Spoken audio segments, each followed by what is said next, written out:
what is going on. That's right. Well, approximately 2:30 a.m. this morning, a Greyhound bus was disabled on the side of the interstate. At approximately just before 5 o'clock a.m., it was struck by an 18-wheeler. The bus was occupied with what we know right now, approximately 26 occupants, including the driver.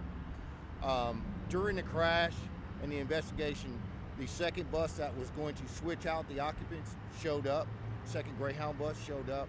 So 21 of those passengers were transported onto the bus that was en route to Houston, and 5 were taken to Memorial Hermann by ground. Can you tell us about their injuries? Non-life-threatening injuries. Everybody seems to be going to be okay, including the driver of the 18-wheeler. Do we know what the 18-wheeler was carrying? Right. Looks like water. Bottled water. Do you have any information on the condition of the truck driver? Non-life-threatening injuries. Stable. That's where we're at right now. How long will these lanes be closed? Do we know? Well, we have 3 lanes open, and that's what I was trying to put out right now. So we've got 3 lanes open. We're doing pretty good trying to get everybody south that needs to be, but it's going to take us a couple more hours before we can get the actual vehicles that are crashed off the roadway. Those other passengers, where are they now? Well, the 21 passengers are headed to Houston. The 5 passengers that are still at the Memorial Hermann Hospital are being evaluated before they're released. Do we know where this bus was coming from? The bus is coming from Dallas en route to Houston. Advice for drivers and people here in this area? Well, right now, use caution coming through the area. Please move slowly. Don't try to look at the crash scene. There's nothing you can do about it right now. Just get to your destination. Follow the instructions of the law enforcement officers that are out on the roadway, and be careful for all the law enforcement officers and record drivers that are out here right now. Do you mind just saying again kind of how the crash, who caused the crash, how it was initiated? Well, it's still under investigation, but the Greyhound bus was disabled on the side of the roadway, okay? And it was struck by an 18-wheeler. Why it disabled on the side of the roadway. And that's where we're at right now with the investigation. We're trying to figure out why the driver drove on the outside shoulder, and struck a disabled Greyhound bus. And at this point, any signs of intoxication or anything like that? Right now, it's an active investigation, so it's too early to tell or assume what's going on. We just take it piece by piece and put all the moving pieces together so we can come up with the investigation. And you mentioned that 3 lanes are open, but That's do right. you have any information about, at this point, you're just trying to clear this out of the way?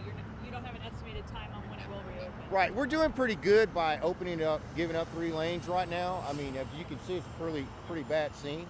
And this is high peak traffic time.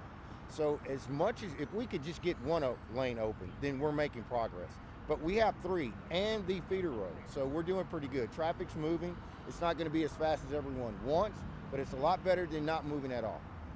Sergeant, can you tell us if we know how fast that 18-wheeler was going? Right now, it's an active investigation, and troopers are doing their investigation, so I couldn't give you that information at this time. Is the 18-wheeler driver cooperating? Has he said anything? Did they have their emergency lights on? The actual Greyhound bus did have her lights on, and she did have her triangles out. So what she did right.